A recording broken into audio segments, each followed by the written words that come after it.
You said in your response there, and you write it again in the book, that the mercy of God in creation, in our very existence, is the love of God, and that this undergirds and underlines all acts of love that we make. And I'd like to turn now back to Dr. Dahl and ask, does this idea of love in creation, love as the kind of bond of creation, of holding everything together, is that something that you find in the mystical writers that you study? Have they got a particular insight to give about this? Well, I mean, the place that I would like to go is that the Sufi thing, I mean, it's more their Quranic anthropology, is this pre-creation covenant question, where God asked, you know, the creation to be, am I your Lord? And they said, yes, you are, we testify. And what somebody like Ahmed al-Ghazali would say is that in the pre-creation act, God, the divine, is the lover. In the creation act, once we are created, right?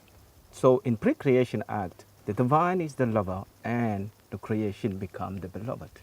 But when creation happens, it turns around. We become the lovers of the divine, right? So for them, exactly, this is the way that how they explain this, what Prince Ghazi was talking about, the Yes.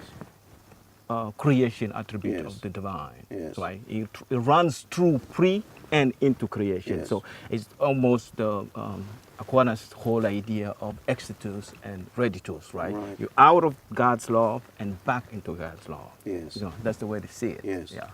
And there's an idea here of a covenant made, a covenant of love Yes. and responsibility, of course, yeah. that human beings have responsibility within the covenant, but a covenant which is made before creation itself. Yes.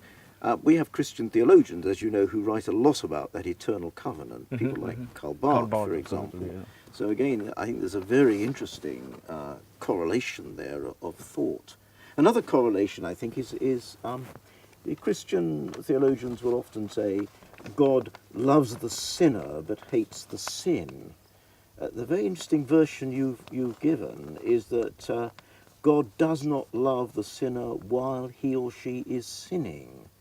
And I think that bringing together of the act and the person is very profound, actually, because it's very difficult to separate the two, isn't it? I think it's something for us to think about that way of looking at it and that way of putting it. It's challenging, I think, to our own understanding of the love of God.